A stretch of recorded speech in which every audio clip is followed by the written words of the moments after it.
اور ہم سیرت کو سن لیں لیکن آپ صلی اللہ علیہ وسلم کی اتباع اور پیروی نہ کریں، پھر سیرت النبی صلی اللہ علیہ وسلم کو پڑھنے کا کوئی فائدہ نہیں ہے۔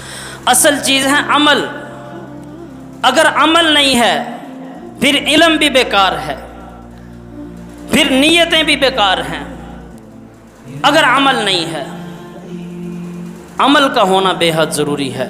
کہ اب کتنے ہی لوگ ہیں ہمارے معاشرے کے اندر، یار میں چاہتا ہوں کہ نماز پڑھوں، بس کیا کروں، سستی ہو جاتی ہے، اٹھا نہیں جاتا۔ میری بڑی کوشش ہے کہ میں نماز پڑھنا شروع کر دوں، اور نمازیوں کی تعریف بھی کریں گے کہ ہاں یار ماشاءاللہ آپ تو 5 وقت کے نمازی ہو۔ اسی طرح میں تو چاہتا ہوں جھوٹ چھوڑ دوں لیکن چھوڑا نہیں جاتا، کیا کروں؟ تو میرے بھائیوں، یہ باتیں کرنے سے کچھ ہوتا نہیں۔ عمل کے اندر تبدیلی آنا ضروری ہے کہ آپ کہو کہ میں نے جب سے محمد الرسول اللہ صلی اللہ علیہ وسلم کا فرمان سنا ہے کہ اللہ کی لعنت ہے جھوٹوں پر، تب سے میں نے جھوٹ بولنا چھوڑ دیا۔ یہ ہے بدلاؤ۔